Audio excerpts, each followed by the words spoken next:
नमस्कार दोस्तों, मेरा नाम है आशुतोष मानके और आप देखना शुरू कर चुके हैं डायनामिक इम्पल्शन। आज के इस वीडियो में हम बात करेंगे 27 जुलाई 2023 के करंट अफेयर्स की।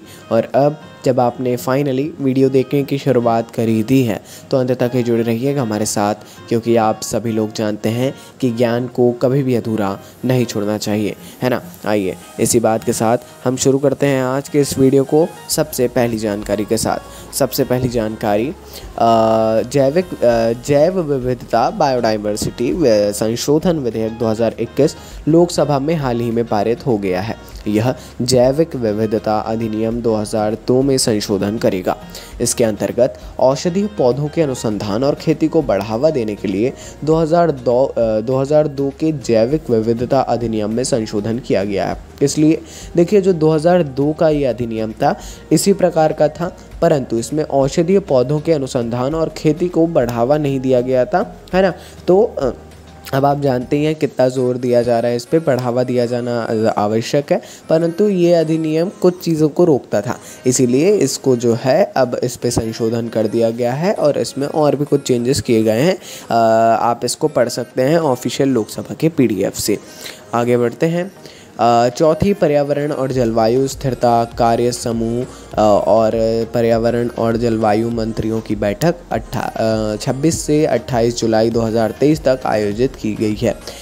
देखिए, ये 3 दिवसीय बैठक है। इसमें G20 सदस्य देशों आमंत्रितों और कई अंतर्राष्ट्रीय संगठनों के लगभग 300 प्रतिनिधि एक साथ आएंगे, है ना। ये पर्यावरण और जलवायु स्थिरता कार्य समूह पर्यावरण और जलवायु मंत्रियों की बैठक है। पर यदि आपने नोटिस किया हो, करना ही चाहिए नोटिस, इस पे स्थान नहीं दिया गया है कि कहाँ पे हो रहा है। क्यों नहीं दिया गया है? हम लगातार बोल रहे हैं, आपका पार्टिसिपेशन बहुत ही ज़्यादा इम्पॉर्टेंट है। इंटरनेट पर सर्च करके अथवा यदि न्यूज़पेपर में पढ़ा हो आपने तो प्लीज़ इसका आंसर दीजिएगा कमेंट में, है ना। आगे बढ़ते हैं। अगली जानकारी, केंद्र सरकार ने आज़ादी के अमृत महोत्सव के हिस्से के रूप में मेरी माटी मेरा देश अभियान शुरू किया है। इस अभियान के तहत अगस्त में देश के विभिन्न हिस्सों में मिट्टी एकत्र की जाएगी और इन मिट्टी का उपयोग कर्तव्य पथ के किनारे एक उद्यान विकसित करने के लिए किया जाएगा। अब द हिंदू में यदि आपने पढ़ा हो, यदि आप लोग नहीं पढ़ रहे हैं तो आई रिक्वेस्ट कि आप लोग डेली पढ़ें, एनालाइजिंग चालू करें, है ना। अब ये जो है नाम ध्यान रखिए, मेरी माटी मेरा देश। इसके तहत अलग अलग देश के कोनों से, विभिन्न हिस्सों से, जहाँ से अपने जीवन का बलिदान देने वाले बहादुर व्यक्तियों को श्रद्धांजलि देने के लिए देश के विभिन्न हिस्सों से मिट्टी लाई जाएगी, दिल्ली लाई जाएगी, कर्तव्य पथ के किनारे एक उद्यान बनाया जाएगा। वहाँ पर इस मिट्टी में अलग अलग पेड़ पौधे लगाए जाएंगे, ग्रो किए जाएंगे, है ना। बहुत ही ज़्यादा इम्पॉर्टेंट है। आगे बढ़ते हैं।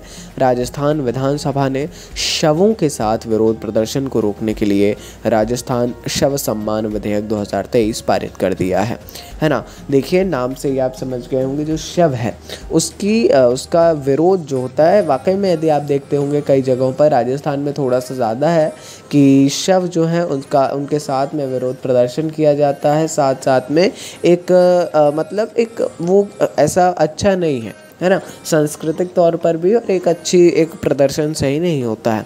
विधेयक में ऐसे कृत्यों को दंडित करने का भी प्रावधान है, जिसके लिए 5 साल तक की कैद हो सकती है ना। ये एक बहुत ही इम्पॉर्टेंट विधेयक है और राजस्थान में लगातार बहुत बड़े बड़े विधेयक और फैक्टफुल विधेयक जारी हो रहे हैं, तो उसके लिए भी देखते रहिएगा। आगे बढ़ते हैं।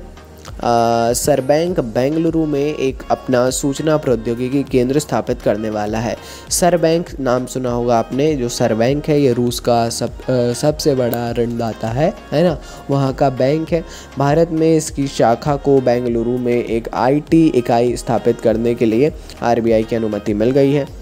सरबैंक की 2010 से नई दिल्ली में पहले से ही एक शाखा है और ये इंटरनेशनल बैंक है ना। इसने अब मतलब धीरे धीरे ये भारत में भी अपना एक बनाता जा रहा है। अच्छी बात भी है, भारतीयों के लिए भी रोज़गार से लेकर हर चीज़ अच्छी होती है ना। इससे जो है IT केंद्र स्थापित कर दिया है अभी बेंगलुरु में। IT हब भी है बेंगलुरु और उन्होंने अपना IT केंद्र भी स्थापित किया है बेंगलुरु में। अच्छी बात है और ये क्वेश्चन भी इम्पोर्टेंट है ना। आइए आगे बढ़ते हैं। रूसी राष्ट्रपति, ये भी रूस से ही रिलेटेड है। पहला रूस से रिलेटेड नहीं था, बट या रूस से मतलब कुछ ना कुछ था, लेकिन ये पूरा टोटली रूस से ही रिलेटेड है और इम्पॉर्टेंट भी है करंट के मामले में देखा जाए तो। हाल ही में रूसी राष्ट्रपति व्लादिमीर पुतिन ने एक नए कानून पर हस्ताक्षर किए हैं जो देश में LGBTQ+ समुदाय के लिए एक नया झटका है। हाल ही में रूस के संसद के दोनों सदनों द्वारा सर्वसम्मति से पारित अधिनियम व्यक्तियों को आधिकारिक तौर या चिकित्सीय रूप से अपने लिंग को बदलने से सख्ती से रोकता है, जिससे रूस की संकटग्रस्त LGBTQ+ आबादी और हाशिए पर चली जाती है। अलग अलग ओपिनियंस हैं, आपका क्या ओपिनियन है आप कमेंट सेक्शन में बताइएगा, बहुत ही इंपॉर्टेंट है। आगे बढ़ते हैं। राजस्थान सरकार का एक और आपको देखने को मिलेगा यहाँ पर। हाल ही में राजस्थान सरकार ने राजस्थान प्लेटफॉर्म आधारित गिग वर्कर्स बिल 2023 पेश किया है और ये गिग श्रमिकों के लिए सामाजिक सुरक्षा आश्वासन सुनिश्चित करने वाला भारत का पहला राज्य भी बन गया है। इस पहल के हिस्से के रूप में राजस्थान प्लेटफॉर्म आधारित गिग वर्कर्स कल्याण बोर्ड की स्थापना की जाएगी, है ना। ये जो राज्य के गिग श्रमिकों को राज्य के एग्रीगेटर्स के साथ पंजीकरण करने में सक्षम बनाएगा। एक अच्छी टर्म है ये। गिग क्या है, गिग वर्कर्स क्या है, बहुत ही बढ़िया टर्म है।